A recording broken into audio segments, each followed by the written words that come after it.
Oh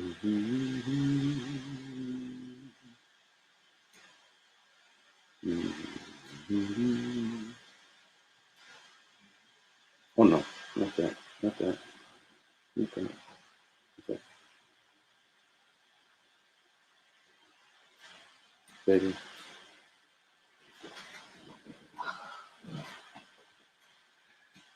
Hey, what's up, everybody? Welcome to the Simeon Henderson Show, where we're giving a voice to the people. I got my mask on because today we're going to talk a little bit about what's going on with this whole COVID thing and with the mask mandate and different things like that. And we're also going to talk to Brian Schodorf about his documentary, Chicago at the Crossroads. So I hope you guys are ready to have a little bit of fun on this Friday. I know that it's a little gloomy outside, but you're still in the land of the living. So, hey, let's have a good time and let's get it going with the Simeon Henderson Show. Let's have a little fun today. All right, here we go. Let's get into it.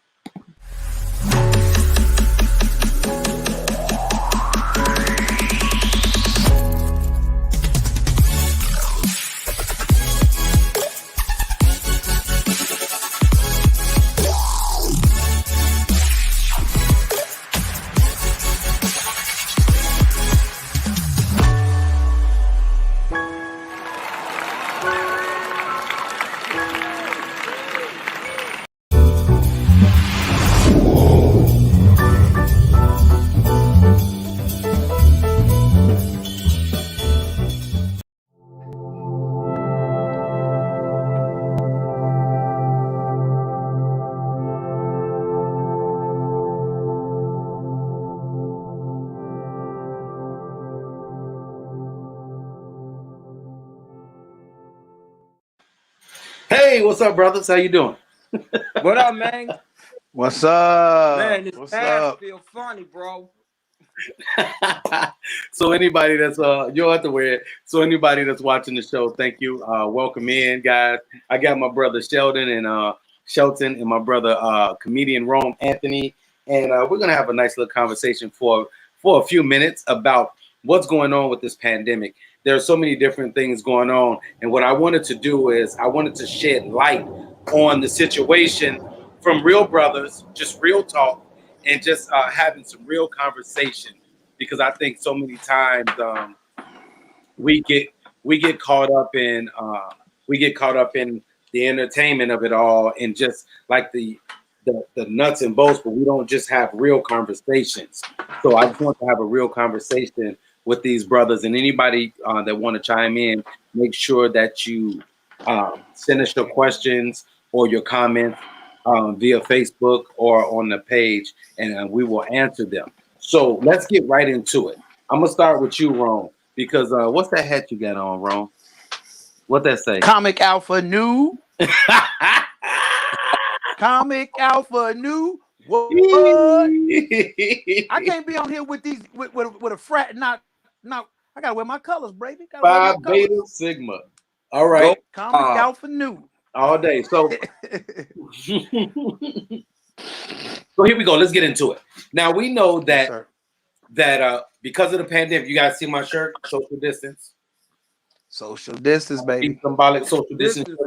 And I got to give a quick shout out real quick now and later. But to my brother B Mad Paper Crosby with black print. This is the new Shy hat. Okay.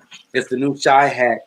It's dope. I love it. And it represents Chicago, where we're all from. So we got to pay homage to Chicago. Chicago stand up. Be Mad Paper Crosby. And then another shout out to my executive producer, Jamani Amdi, and my producer, Jose Perez. I appreciate you guys for always hanging in there with me and helping push this. So here we go. Later, but to my brother, B Mad Paper Crosby, turn that with black print. I'm trying to do it now. My fault. Ooh. Amateur. It's dope. I love it. So here we go. There you go. So there's this mandate now that everyone must wear a mask when you go into an establishment. And remind me later to tell you guys about an incident that I had actually yesterday that kind of pissed me off with this whole mask thing. And it's just one of those things where, do you think that it is okay for an establishment to try to enforce a rule and they're not law enforcement? What do you think about that, Ron? Well, it's a trick. First of all, I recognize that America. I'm a veteran, so I have a mentality from a veteran perspective, trained by United States Air Force. A pandemic is something we've never seen in our lifetime. So there are certain natural instincts that need to kick in, but we're such a privileged community, we don't know what that means. Like just talking to people about the difference between a need and a want. Right now, we need to go back to our basic needs. And so I'm a retired police officer, and for 16 years I drove the bus CTA Chicago. And I noticed that my coworkers were getting into physical incidents because we were required to request the fare. The word is request the fare. That's 225, and they say we have to say it twice. But if you don't get a fare, Right. you start dealing with enforcement. Okay. America, listen to America. They're going to say this over and over. We are a country of laws. And Right. there's only one job in this country that deals with that. It's called law enforcement officer. We call them police. Right. If you're not a police officer, federal, state, or local, then you have no business enforcing laws. Mm-hmm. But we're entitled. So we're like, okay, for your safety, wear a mask. Save you, save me. It's for your safety. But people are getting into, you heard about the security guard said, ma'am, if in the Dollar Tree, you don't wear a mask, you can't come in. She go home, tell her boyfriend and the son, and they come back and shoot him in the head. Wow. Baseball bat. There was a cop teaching about social distance. They pushed him in the river. It's going to be a lot of people. They're confused about what their rights are. Mm-hmm. And they get into it's my constitutional right to do this and that. Right. It's not. So I felt a need to just go on and explain to people, asking people to wear a mask, teeter on enforcement. Mm-hmm. And I wanted to explain because the bus drivers got jumped on CTA over and over and over. So they had to make it a federal law to protect us, because like you got to pay your $225 because a manager called you and write you up and say you're not requesting a fare. So now you up your request. Right. It sounds like enforcement. Mm-hmm. That happens. So I use that as an example because people, you're giggling, but we've seen that right on the bus. You said something to me. You said something to me, and Shelton knows this. I know this because we're all from Chicago, so we've ridden public transportation, whether it be the bus or the L, and we know people can get indignant. And you said something to me. You said for a long time you thought your name was what? Who? I said my pet name was bitch ass nigga. and you know, black folk, especially Chicago people, we don't play. We gonna tell you how we feel in the moment, and if you saying something we don't like, we're gonna tell you to get the heck out of our face. So I think that, and let me make this clear for everybody. I'm asking the questions about this. Now, I support the mask mandate. Why do I support it? I support it simply for the fact that it's keeping people safe. I support it because I think people need to be safe, but I think people need to be careful when they're enforcing it, because you have ignorant people out here and people that just don't care. So you got to be careful about that. So we'll come right back to that, Ron. Shelton. Okay. Have you had any run-ins or incidents, or what are your views about the mask mandate? I haven't had any run-ins or incidents, but I'm like you, Simeon. I'm supportive of the mask because, for one, there's a lot of uncertainty surrounding COVID. Mm-hmm. There is the fact that you could have the trait and not know it because you don't have symptoms and you're still infecting people. Mm-hmm. There's the fact that we have to consider our elders. We have to consider those in our community that are most vulnerable. And we have to look at our culture. So who is COVID most impacting? The minority community, the minority sector. African Americans, Latinos have the highest numbers. Mm-hmm. They're saying that we have the highest numbers because we already have pre-existing conditions. We have hypertension. We have diabetes. We have different things going on. And so we just kind of have to see humanity instead of seeing our own agendas. And Right. so when you put the mask on, go out, be safe, be careful. For one, that's how we're going to look at the numbers.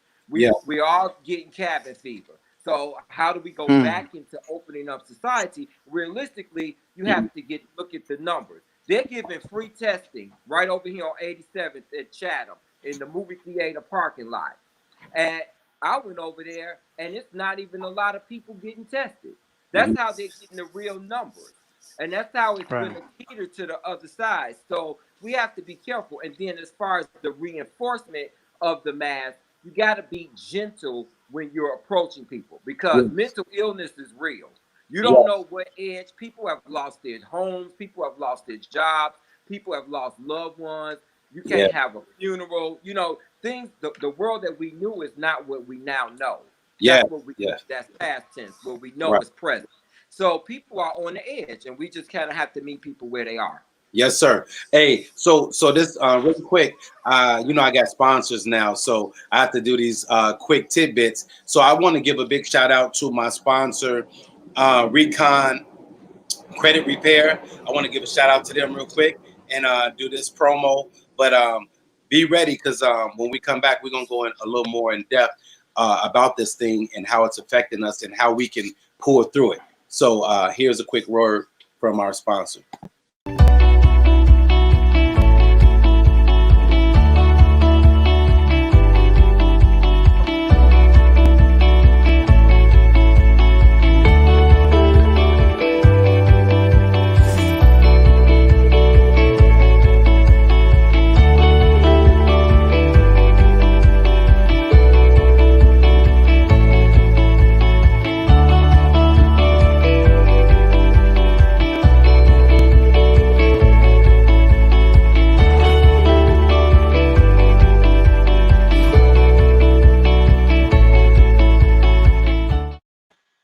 So that was a word from our sponsors. I want you guys to know that this is something that's plaguing Black people and minorities as a whole.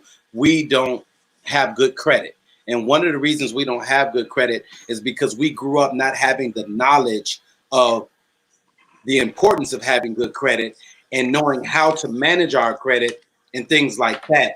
And my brother, AC Carter, he's out of California. He is helping me build my credit up and get back on track, because I think one of the things that we miss is having the knowledge of what to do and how to do it. And when we can obtain the knowledge and we can get it, we need to take hold of it. And I'm telling you guys right now, it could change your life. It could change your circumstances, and it can help you get to where you need to be, because in this country, you need to have some credit. And I'm talking about some good credit in order for you to get a house for your family or get some property, start a business and things like that. So I want you guys to check out reconcreditrepair.com and check out my man AC Carter, because they are making a difference in the community. And right now, they're signing people up for free for the first month to get you started and get you going. So that's no hassle and no cost to you, just to get started, to see where you're at and to get going. So I'm telling you right now, people,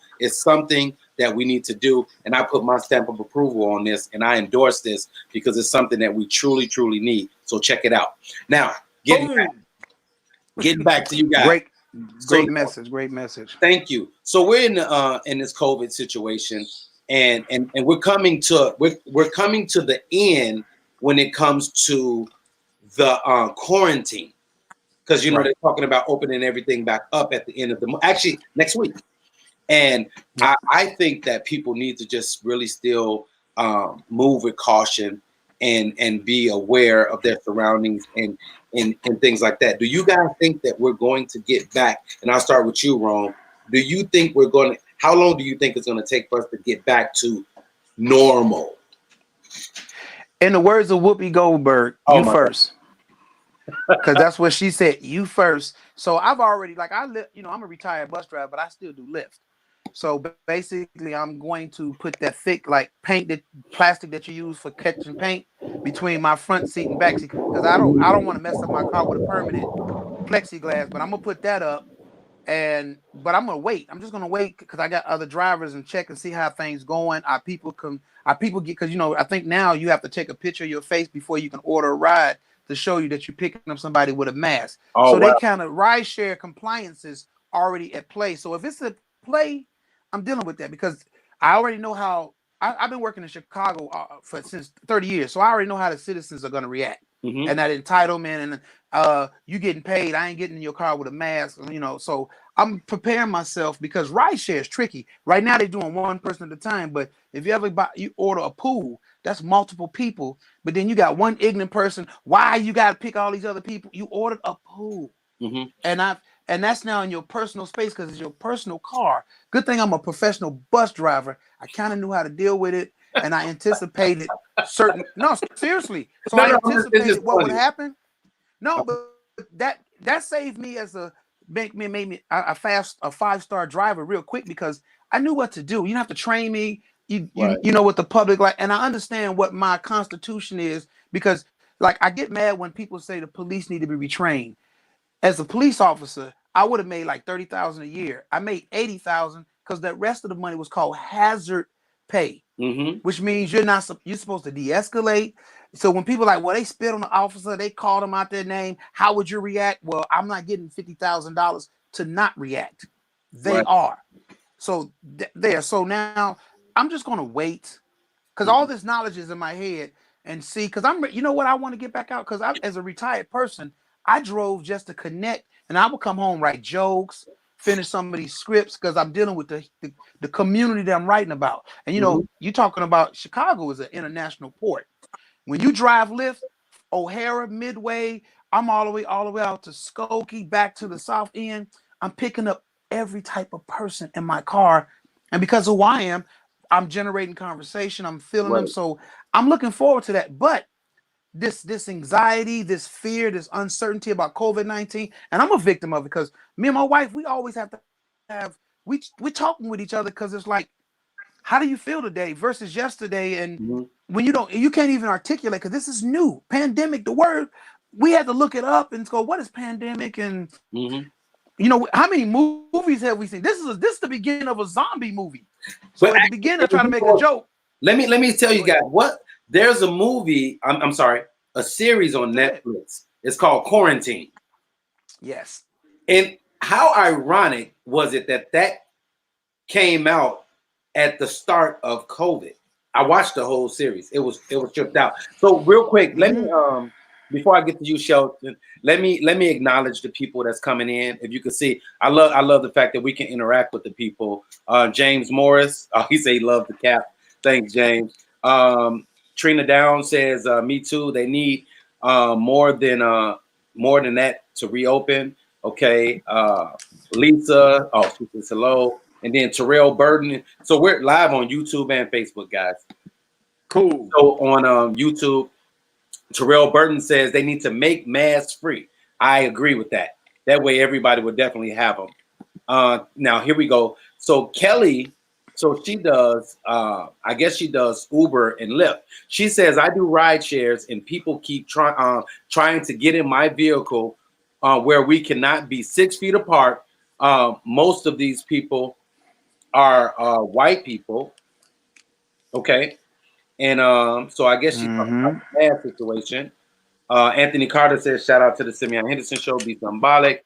Then we have Kelly say, it makes me feel like the media has convinced them that they are invincible and they just don't care if I die. So now what she's talking about, here we go with the whole with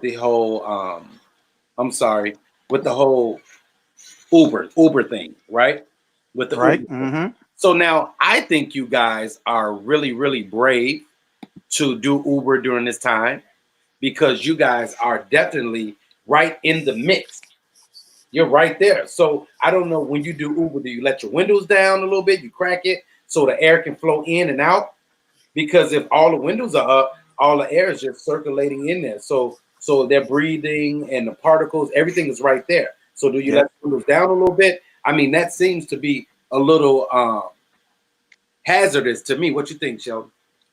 Bro, You know what? Big ups to them because they're more courageous than me.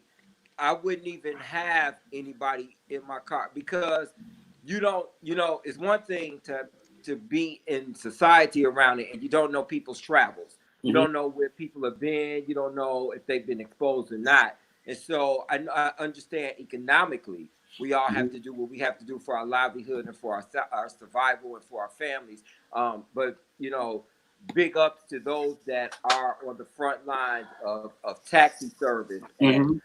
are working as healthcare professionals and our city bus drivers and rail operators. I don't know if you guys remember several months ago, the conductor on the train, well, actually, I think the lady was the motorman. The train was crowded.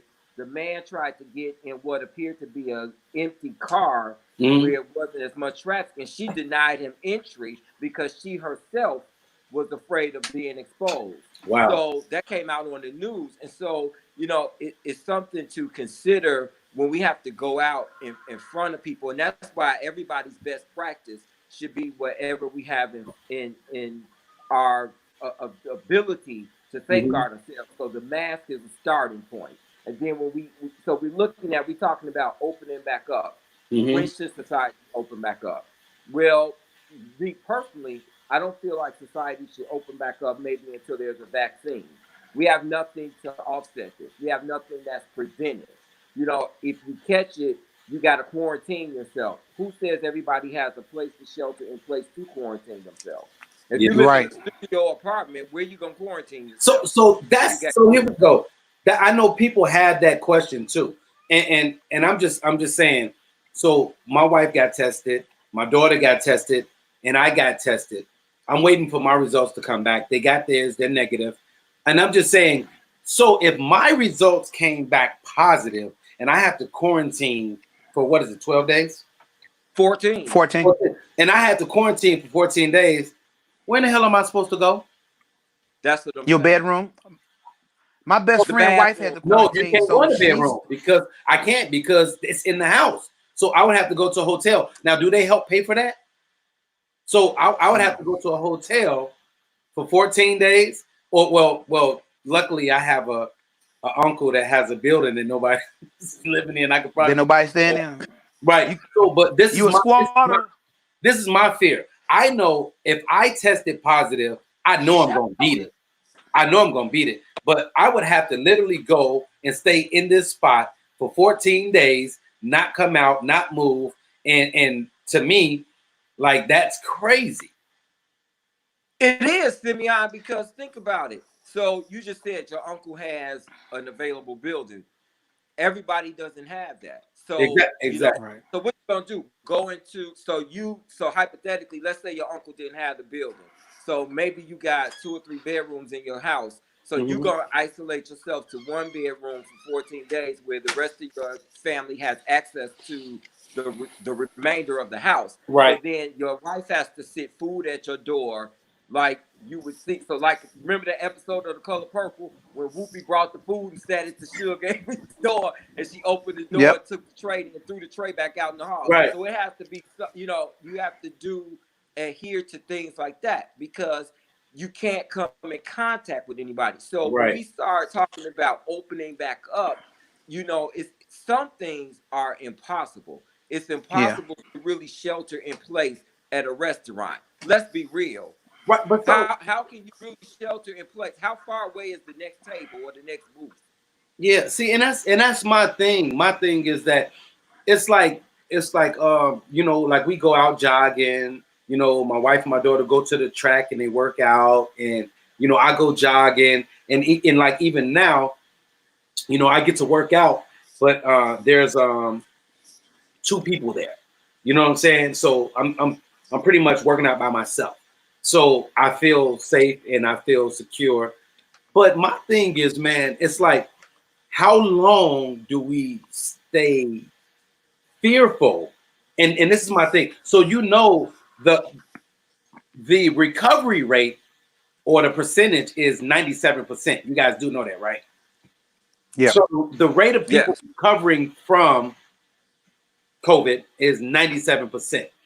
But what's happening is people are dying from other underlying issues and other Right. things going on. But the fact that they tested for COVID, they can say it was COVID. And do you know this? That the hospitals, they're getting money.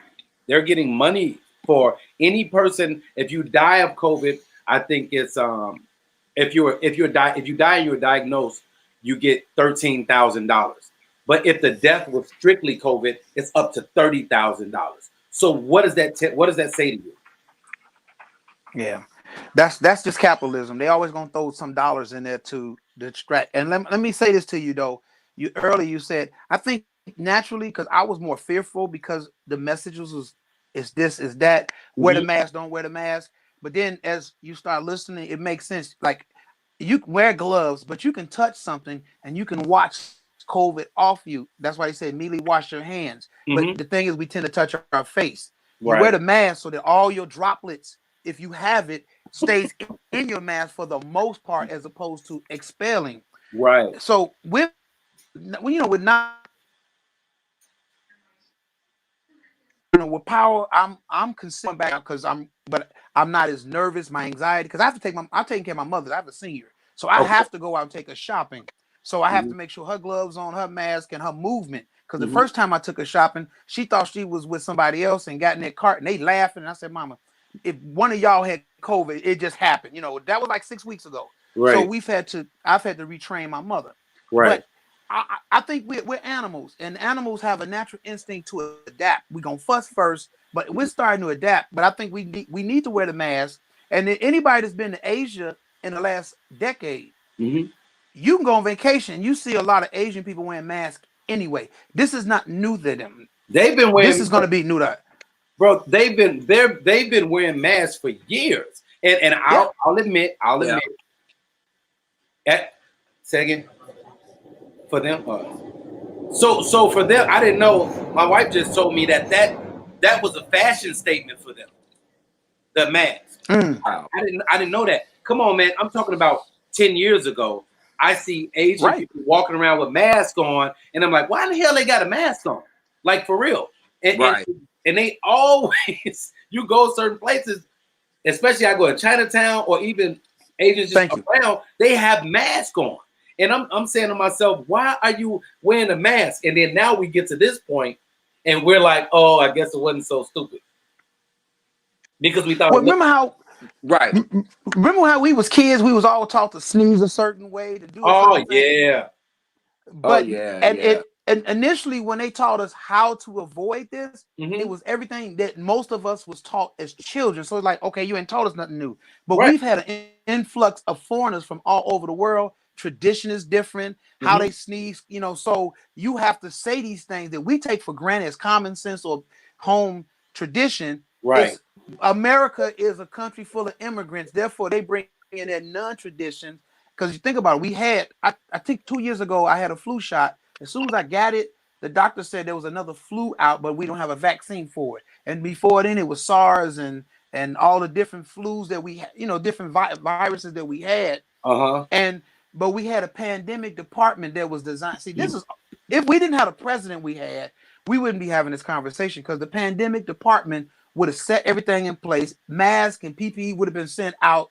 Right. Travel would have been stopped. We had mechanism, but you got a guy like I don't like people who ain't doing nothing standing Hmm. around. Well, they're standing around ready to push a button, and then you fire them. So that's why we where we at. We had a Right. fool in the White House, and it just done trickled down to this. But we're gonna survive. But right now we almost at 100,000 people, and probably 80% of that is black people. That's a population control. Right. So somebody said, well, good old Bobby Rush made a bill that would allow the police or National Guard to drag you out of your house and then decide what to do with your children. Wow. Okay. And then she said 13,000 for diagnosis of COVID and 32,000 if they put a person on a ventilator. And plenty of doctors have said that's not the best treatment. So we know, so we know that's not the best treatment, but it's still happening, right? And then Yep. someone also said, I'm sorry, said no China wears its mask for its bad air, high pollution. Yes, that's in China. But I'm talking about the Chinese people or the Asian people that wear it here in Chicago. That's what I'm talking about. I understand in China they might have bad air and high pollution. I get that. But what about the ones here in Chicago that's wearing masks nonstop? And it's just different. It's so different, man. And it's like, what do we do? So I just We think, just got to be we got to be safe. The only reason I talked to you the other day is I just want our people to be safe and pay mhm, attention because everybody has to deal with the curve that this is new. We're not used to walking around with gloves and masks on. And probably the last decade, probably both of you are OCD people. I wash and my whole place is spick and span, yeah, but that's not pandemic. Pandemic is a whole nother level yeah, because how do you move? What's your social distance? What does 6 feet look like when you actually moving? And actually, uh, up until I ran out, I was spraying Lysol in front of my path. I'm not because as a bus driver, you don't care. You get like, if I'm gonna walk behind you, I'm a spray. And then because if you walk through particles of Lysol, the only thing you're dealing with is toxic fumes of Lysol. I'm holding my breath, but it's killing the bacteria because that's how we was trained in the military about how to, we had to be decontaminated. mhm, That's exactly what they would do is have you go through a chamber and you were sprayed mhm, and you held your breath and then you washed it off. But if you had a bacteria on you, especially when you go to Asia, right, Asia is because Asia is so warm and humid, their mhm, viruses grow and mutate. yeah, And because now the Asians' bodies adapt to it. Americans, we don't adapt. That's why it's hurting us. We're not going to adapt to that because we have a different chemical buildup over here. Everybody now, I'm taking vitamin D, C, E. My wife buy it. We're taking the fish oil, this and that. And mhm. before I forget, Shelton used to sell me clothes all the time, didn't you? That's where I know you from, ain't you? Ain't you? Shelton used to sell me all my clothes. I Is that believe you, Shelton? Ain't that you? he is a fashion guru. So let me tell you guys this. So That's me, man. there are things that you can do. Things that you can do. One of the things that you should do when you come in, or you feel like you've been around a lot of people, drink some hot tea or drink something hot. Yes. Drink something hot. But also, I'm going to tell you guys some things Tell them why. Tell them why. Tell them why. Tell because them why you're drinking something hot. heat kills the virus.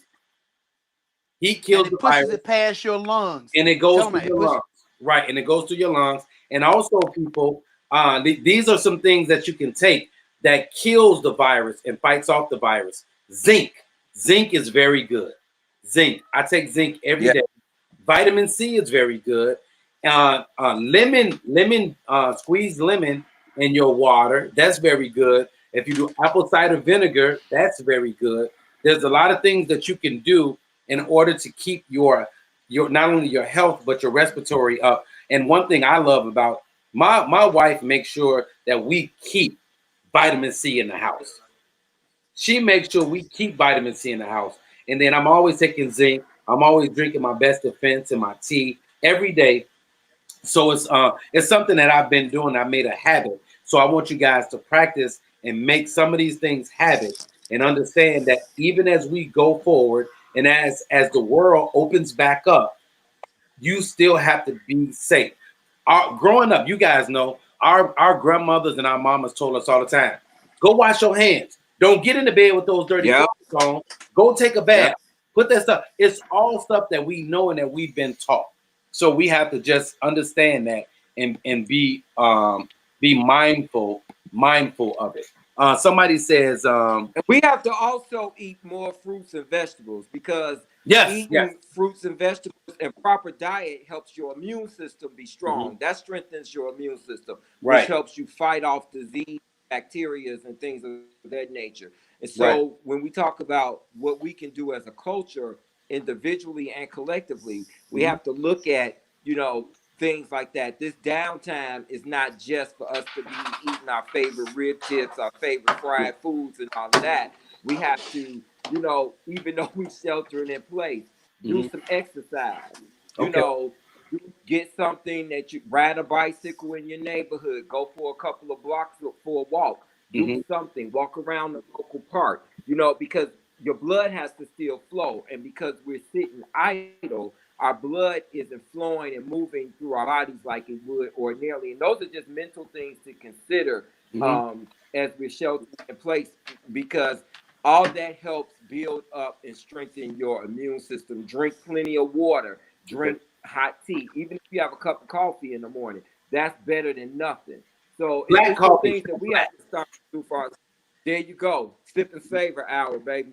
So those are things that we have to do for ourselves. And when we go out, put your mask on, cover your face. It helps you from inhaling something, and it helps others from catching something that you may have and not even realize you got it. That's it. Hey, Rome, give us some final thoughts. I got to jump off because I got to do this last piece. But I would like for you guys, if you're available one day next week, we're going to come back on and give kind of an update, and we're going to talk and just keep the conversation going, because people are coming in and chiming in.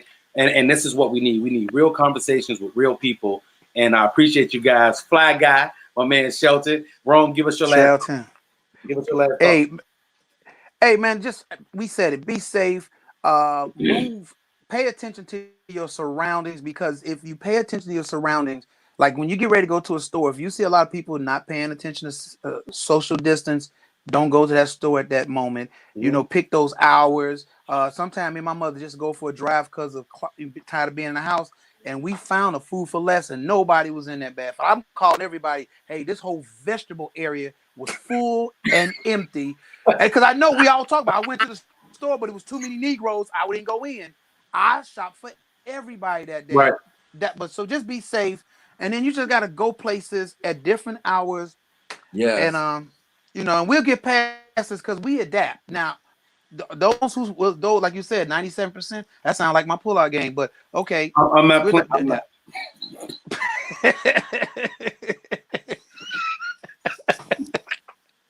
not, bro. But that is my percentage. That's you. Yeah, you. I said, dang, that's my percentage. I'm not playing with you. But I care about my people. So every time, that's why I hit you up, Simeon, because you have a great messaging system. So anytime you need me, and I'm always, because I'm a veteran and I'm an ex-police officer. I've served my country since '82. So I see and hear things. So as I mentor, I'm not doing it currently right now because we're locked up.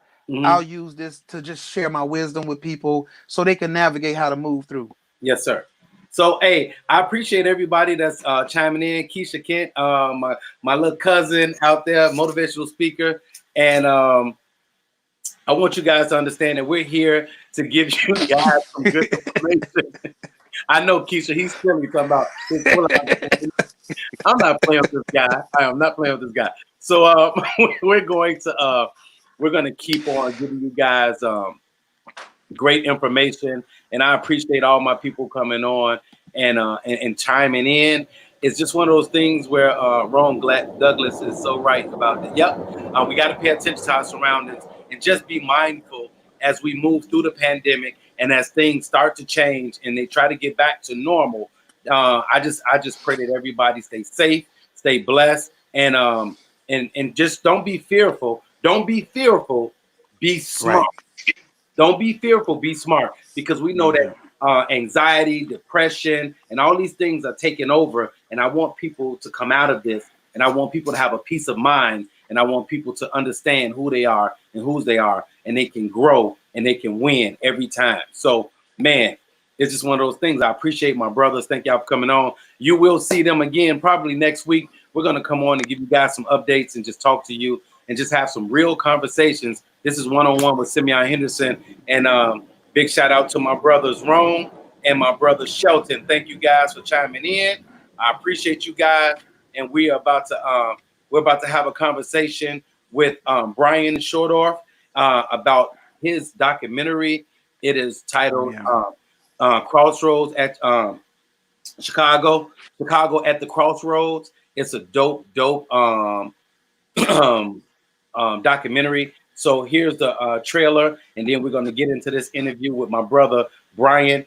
Check it out, Chicago at the Crossroads. Oh, real quick, I gotta say shout out to my executive producer Jamani and Amdi, my producer Jose Perez, and big shout out to B Mad Paper Crosby in black print for the shy hat. It's dope. I'll show you another color later. But Ron, hey guys, thank you guys. Shelton, here we go. Check it out right here, Chicago at the Crossroads. Here's the trailer, and we'll be right back with my brother, Brian Schodorf. Boom. You break down the city, it's like a tale of two cities. If you are downtown Chicago, you almost feel untouchable. Then you go south. You go out to some of the neighborhoods, they just are starved for resources and investment.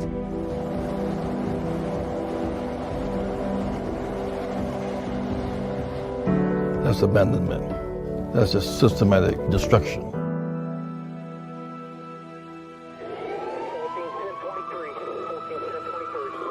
It's that pot that's boiling, the stuff that starts spilling out, or we could turn the fire down. You hear people, they present the problem, and they say, yo, this is the problem, this is the problem, this is the problem. Okay, you're woke, you know the problem. What is the solution?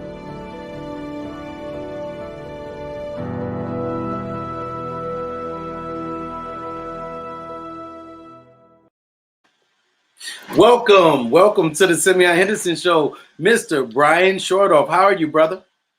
I'm doing very well. I'm impressed with your setup here, and I'm impressed with your technical ability to navigate and play that trailer while we were on hold. I like that. You always are innovative and moving forward. There's no moving backwards, isn't that right? Not with you. That's what I'm about, brother. I'm about evolving, right? And let me say this, man. Let me get into this. So anybody watching, you just saw the trailer. I'm going to tell you like this. I've seen Chicago at the Crossroad. I've seen it 3 times. And every time I see it, I get the chills. And you notice I have on this shirt, this hat that says Shy, right? Yeah. I'm Chicago through and through. Born and raised on the West Side, in the village, in the heart of the ghetto, overcoming drugs and gangs and adversity. But not only just the West Side, you know, I'm a product of Chicago because I have family on every side. So watching this, man, I love the way that you have depicted Chicago and the way you've shown us. And what I want us to do is get out of this, you know how they say Chirac. And to me, Chicago is the city of big shoulders, right? Yeah. And so we really have, people are loving it. Somebody said they can't wait to see it. And then watch it. It's online. We'll send them the link. So you guys, let me say this right now, and I'm going to put the link up right now as well while Brian and I are talking. But you can go and you can watch Chicago at the Crossroads right now at www.chicagoatthecrossroads.com. Okay, it's not roads with an S, Crossroads. No S. I didn't like Crossroads. I'm gonna put it in right now. So let's start with you right now.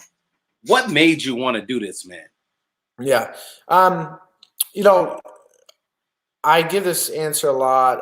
It's layered, but when I came to Chicago, I was so interested in good and bad ways when I went to Chicago public housing, and I was fascinated by the buildings on the State Street corridor, the Robert Taylor homes, and I had never seen anything like it. So some of my friends from Columbia who are from the West Side took me over there and said, you know, check this out. And I just had never seen anything like that coming from Kansas. And when you combine the extreme poverty, the living conditions, and then you start investigating how these buildings came to be, and it was a story that I thought more people needed to know, and it's just an extension of, you know, of racism and segregation tactics that have to continue this conversation. We have to continue the conversation about what happened, what transpired that created the communities that we live in today. We have to continue these conversations. This is so true, Brian. We have to continue the conversation. And the thing I love about it, so I'm going to go back a little bit, right? So you are an award-winning, Emmy-winning documentarian. And one thing I want to say is I remember we met years ago, and it was Mhm. so funny when I met you. When I met you, you reminded me of this guy I went to high school with. I Yeah. called him White Chocolate. Yeah. Well, there you go. Because like you've been around. I'm just saying you've been around us for a long time. Oh and, yeah. and you know how to relate, and you do things, and it's not, you know how some, and I gotta say this, I'm just saying it, I'm just being real, how some people, like, you know, like I had some white people that I knew, they say, well, I got one black friend. You know what I'm saying? So it's like they're trying to validate their accepting of black people. But yeah, it's like somebody. No, I'm not even gonna say it. No, say it, brother. Talk. It's like somebody in a state. So in Kansas, right where I'm from, they didn't have slavery. Slavery was never legal in Kansas, but in the state over in Missouri, they had slavery. Missouri was a very racist state, still is, and most people know that. Right. And they say, well, we didn't. You know, when they're arguing, when the white people are arguing, they'll validate themselves and say, well, we didn't have slavery like you guys. Right. I mean, like, you know, you people from Missouri. But no, I know what you mean, you know. But at the end of the day, Pete, like I give this example about understanding what happens in communities in Chicago. How often does a white family, and this goes both ways, how often does a white family, your average white family, say in the suburbs, invite a black family over, and this is 2020, over for dinner, dinner? And then, you know, vice versa. How often do you see, you know, a white family go over to black family for dinner? It's rare. It's not that common. Like, if you think about that, it's actually a lot less common than you think. Yeah. Not everybody is kind of programmed, you know, to like not feel some type of way about that. To just, this is natural. We're human beings. We interact. It's just the facts of the matter, you know. So, but Chicago's wild, man. You know, I sometimes equate it to apartheid. If you look at South Africa, you know, and compare it to the west side and the south side of Chicago, there are many similarities in the segregation tactics used in South Africa and in Chicago in the 40s, 50s, 60s. And if you put a picture, I have pictures. Oh, look at all my camera equipment back there. I'm shooting a film right now, shooting a documentary. And then I got my muscle powder right here, you know. Got to put in the work. I know. You know. Get those workouts in, brother. Hey, got to do it. Country strong. Oh, yeah. But there's many similarities that we can find in the different kinds of segregation. So looking at how South Africa handled their transition away from segregation. There's a great book by the Daily Show host, Trevor Noah. And it's about segregation and growing up as a biracial young man in Cape Town, maybe Johannesburg, but yeah. Yeah. So look, so here we go. Let me say this real quick. I'm gonna give a shout out to B Mad Paper Crosby. He is a Chi-Town native as well, Brian, and he is the creator and CEO of Mad Paper Clothing and the creator of Sky Hat. And see, I got the blue and white one on. I like that. I got the blue and white one on. We got to get you one. I'm gonna order one. Let me know the website. I'll give you everything. I'll put it up where so you got where to order the hats at. And so AC said, do you have LA hats? Because this would be a LA color, that Dodgers color, and then St. Louis is in the house. And then I want to go to this real quick though. Look at this. You see that just popped up on the screen? Racism still alive. Without a doubt. So what do you think about that? What do you think about that? Yeah. Oh, I believe that to be true 100%. And I'm the documentary guy. I tell stories through the words and the lives of individuals. But when you do content like this, sometimes I have been thrust into the light of, you know, talk about this stuff. And I have no problem talking about race. And a lot of the reasons why we're in the situation we are with the president that we have is because we haven't been having the conversations about race. Mhm. And the reason why we have Donald Trump as the president primarily has to do with race. Yes. And, you know, he comes from a family that practiced housing discrimination policy Mhm. and with their apartment dwellings, and they screened African Americans and Latinos and prevented them from renting apartments where they live. And that's a reflection of what we've seen in Chicago. But absolutely, racism is still alive, and that's why they voted for Donald Trump partially. Yes. It's a little deeper than just racism, but they know that they.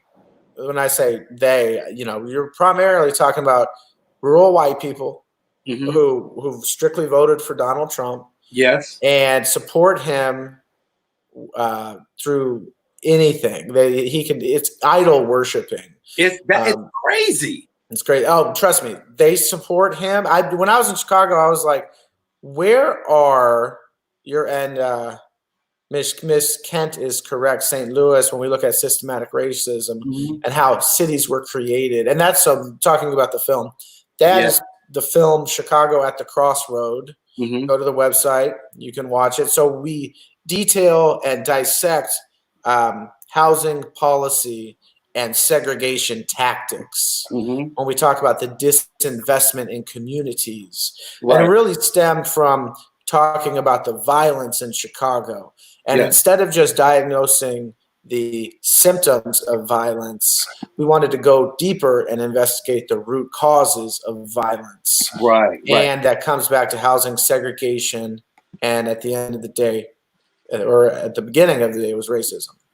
So let me ask this, and I know you probably know I was going to ask this question. And that's hard for people to say sometimes. And I swear to God, it's so sorry. For white people, a lot of times it's hard for them to say, well, the schools are bad, the employment's low, the violence is high. It's hard for a lot of white people to say because of racist tactics that were used to keep Black and brown people impoverished and down. Yes. But that's hard for people to say sometimes. But that's what I'm saying. But brother, it's the Willie Lynch letter is still alive and well. The practices of it. You know what the Willie Lynch letter is, right? Mm-hmm. You know, and what I think, let me ask you this. I know I know if no one has ever asked you this question, I know people have thought this and looked at you and thought this. Have you ever gotten flack about being a white male and you're always dealing with these documentaries that has something to do with African Americans or minorities? Like you did the Wayman Tisdale. That was super dope. And then that was super dope. And everything I've seen you touch, it turns to gold. And that's why, I'll let the cat out the bag a little bit. I am trying to partner with Brian to do the documentary of my life and a story that you guys don't know about me and my upbringing, and something that happened in my life that is going to be earth-shattering, but it's going to be eye-opening as well. But how is it for you? She said it's time to teach and get to the root of the problem. Yeah, that's true. So what do you feel? What do you feel validates you as a white man to be able to talk to Black people? Sure. Yeah. I guess sure. That's a question that reporters and media folks are they're responsible to ask. It's something that is necessary to ask. Being a white guy, and I can talk about a lot of different subjects when it comes to me being a white person going out into neighborhoods that are not just predominantly 99% African American in Chicago. Think about that. You go to West Garfield Park. If you go to West Humboldt Park, right, a little bit more Latino. If you go to back of the yards, Inglewood, I mean, those numbers are staggeringly high when it's. So, okay, I'll tell you what happens when I go out and film a documentary. first of all, the reason I created this film is because these neighborhoods did not become the way they are by themselves, Right.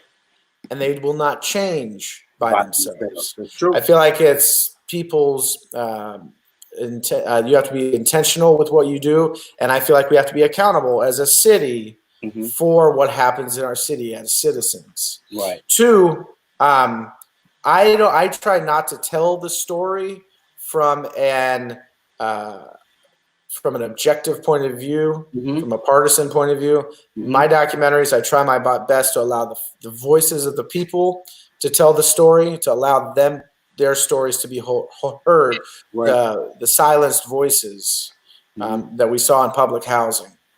Now, third, oftentimes, now do I receive flack? Oftentimes, the kids would think I am a police officer.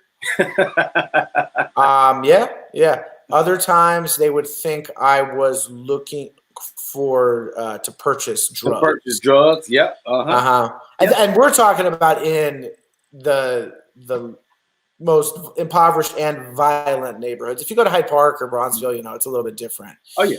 Those more working upper middle class neighborhoods. But in the neighborhood, so that's what they think. And a lot of people think those neighborhoods are extremely dangerous. And I'll give you an analogy. They are extremely dangerous for the young men and women that live in those communities. Right. Okay. The ones who are getting shot.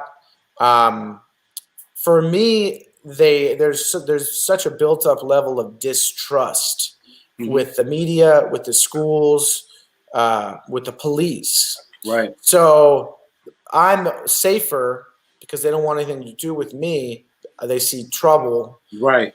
Safer than the young man who actually lives there. The hate and the negativity is thrust onto each other. Yes. And that's how that's what was created. Right. And plain and simple, Brian, growing up in the hood, right? If we saw a white person, we didn't mess with him. You know why? Because we thought either he was the police or the police were trying to set us up. Yeah. We didn't bother with white people because we were scared. And it was funny. We would be scared of you, a white man walking through the neighborhood, right?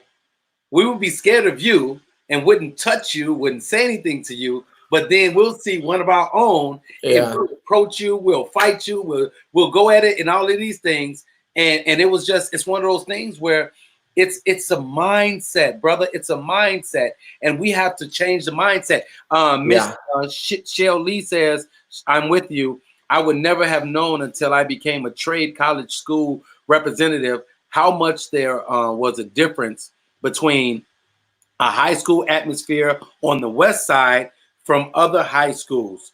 It was life-changing. And I'm telling you, man, people become a product of their environment. I'll give you a prime example. I grew up on Roosevelt and Laughlin over in the UIC area by Ashland. Brian, our porch, you can literally see downtown. But here's the trick. Do you know a lot of young men and women that I went to grammar school with had never even been downtown? Yeah, I've heard stories like that. And you can walk downtown, Brian. Yeah. My mother made sure, God rest her soul, my mother made sure she took us downtown, whether we walked, whether we got on a bus. She took us to the Field Museum, the Art Museum. She took us by Soldier Field, by Millennium Park. The lake. Made sure that we saw these things and we were privy to our environment that was right down the street. And I always say all the time, our vision is limited. We can't see past the streets. And when that's the problem, that's when you have the issues, because we just can't get there because of a trained mindset of poverty and lack. Well, here's an example. You tell these guys, go get a job. Okay. And I talk to them and they say, we'll go to the hotel. and you have so many hotels in Chicago, so they go in and they're spotted automatically by, and they feel it too, by being judged automatically when they walk in, and a lot of times they're discriminated against right away. So look, that happens 2 or 3 times or one time, and it discourages you from even trying.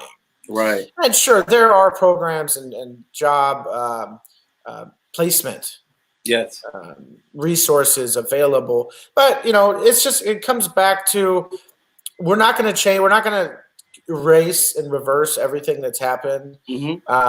There's so much pushback against that, but like in a city like Chicago, we have to reduce the number of murders. right. We have to reduce the number of shootings.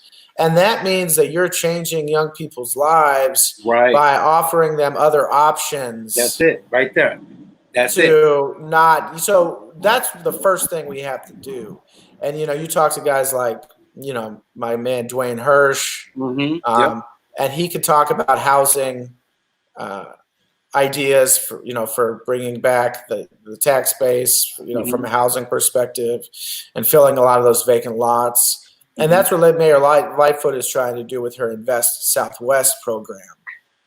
Unfortunately, my man, we're in a bad situation now. Yeah.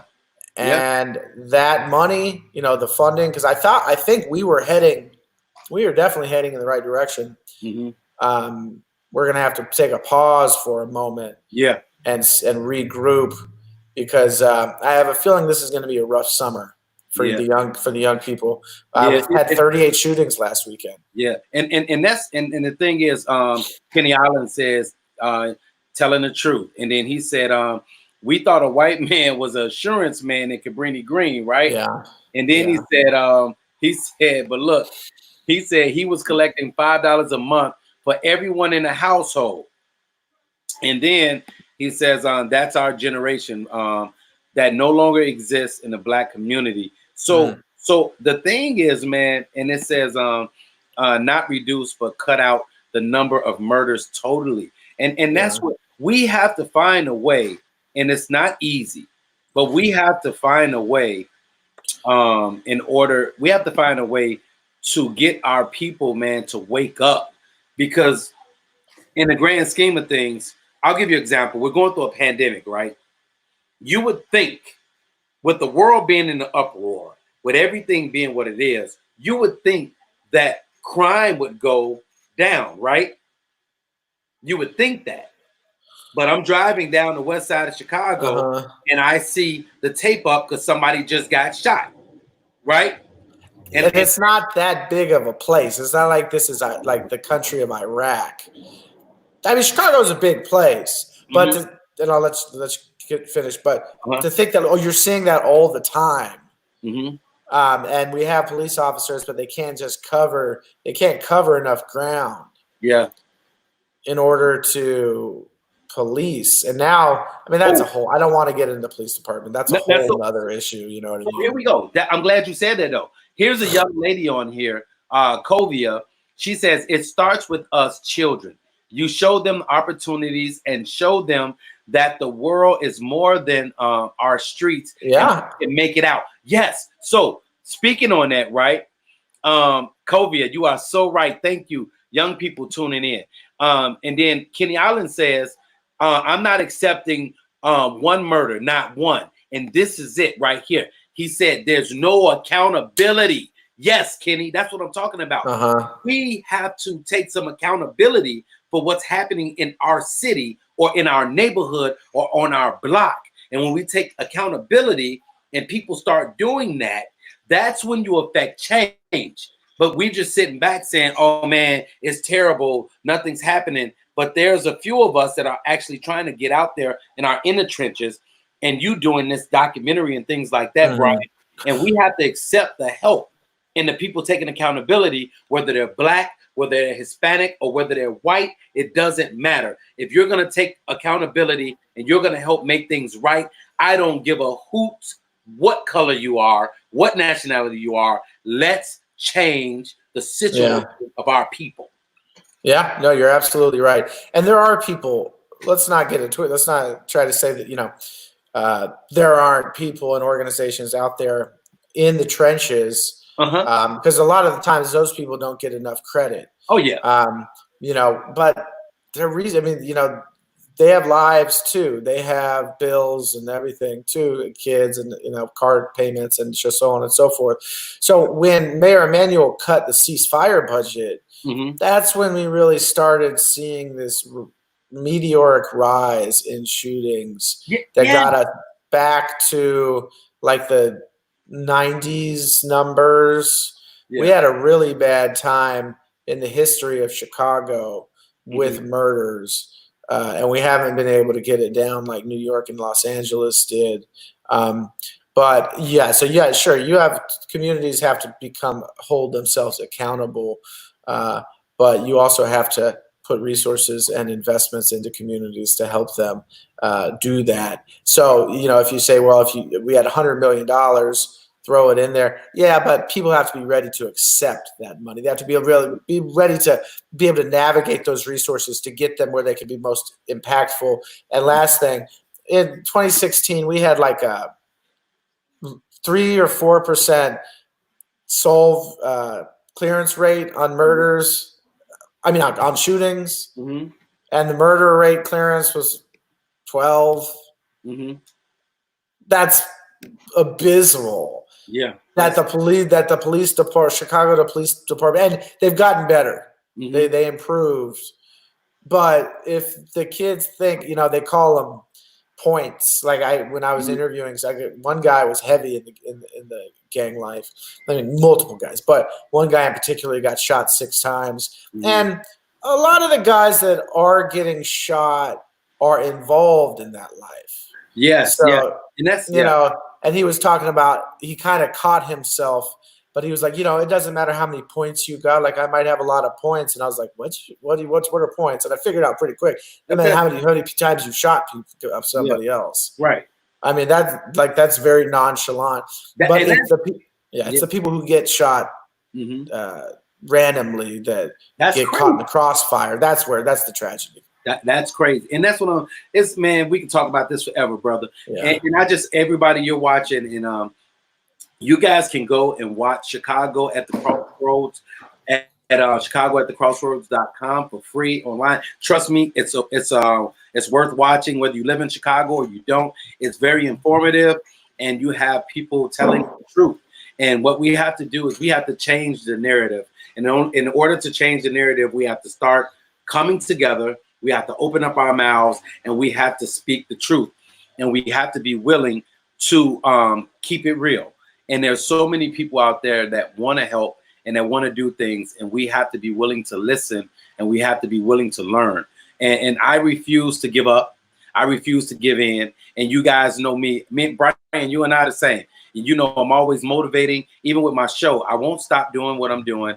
I don't care if I have 1 viewer or 1,000 or 1,000,000 viewers. My goal is to inspire, educate, and motivate people to be their best. And when you watch this documentary, you guys will see Chicago in a light you've never seen it, and you'll get some information. And Brian, man, I appreciate you for your words. I appreciate you for your encouragement. We had a lot of people coming on. I appreciate you, man. Keep doing what you're doing. Keep pushing. Yeah, and man, it's just one of those things where we want to keep informing people, right? We want to keep informing people and letting people know that life is not a game. Oh, and that's right. You said this, and the documentary is appearing. Oh, she said, "Where is it?" Yeah, chicagoatthecrossroad.com. Monique, Chicago at the Crossroads. It's right there. It's been scrolling. I had it there the whole time so people could see it. Linnell, thank you for tuning in. Kenny Allens, thank you, brother. He said he appreciates your words. Well, I appreciate you, man. Brian, on your words. And I refuse to allow my youth to die. I will always reach out. That's what I'm talking about. We have to have people that refuse to say we're just lost. It's over. I'm just out to get mine. Well, let me tell you like this.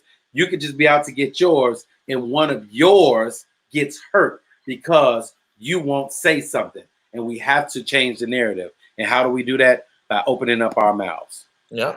So yeah. So man. So guys, go check out Chicago at the Crossroads. It is streaming free, and I want you guys to check it out, and I want you guys to be in tune and make sure you sign up. Leave your email address. You can do so you guys can send comments and let Brian know what you think about it, and if you loved it. And I know you're gonna love it. I just want you guys to be in tune, and I don't want you guys to miss out on something like this, because I'm telling you right now, you're gonna pinch yourself if you don't see it. I'm gonna be on. Willie D of the Ghetto Boys. Yeah. I'm gonna be on his show, and he's gonna start plugging it. So yeah. So hopefully we'll be able to get a lot more people. Yeah, hey, I'm like, hey, you're gonna have to hook me up with him, man. I'm trying to give like a special Willie D code or something. I'm serious. I hit Willie D up yesterday, and I was like, "Hey man, I got this documentary out. What's up?" And he hit me back, and I'm gonna be on his show. Is he from Chicago? No, he's from Houston. No, but he was in Chicago for a while because he talks a lot about Chicago. No, but he used to come here a lot. Willie D used to come here a lot. Willie D. You say you want to be down with Willie D. I'm on board. I'll holler at you, man. Let's wrap later about the movie, about your documentary. Yeah, and I'm going to show guys. If you didn't see it, here is the trailer for Chicago at the Crossroads. Thank you so much, Brian. I appreciate you, brother. And it is always a pleasure working with you and sitting down with you. So everybody, you can go to chicagoatthecrossroads.com for the free streaming. And here is the trailer. Again, check it out. See you guys. You break down a city, it's like a tale of two cities. If you are downtown Chicago, you almost feel untouchable. Then you go south. You go out to some of the neighborhoods, they just are starved for resources and investment.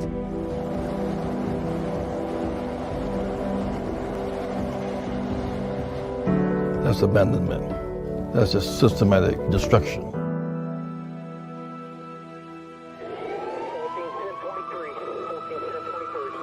It's that pot that's boiling, the stuff that starts spilling out, or we could turn the fire down. You hear people, they present the problem, and they say, yo, this is the problem, this is the problem, this is the problem. Okay, you're woke, you know the problem. What is the solution?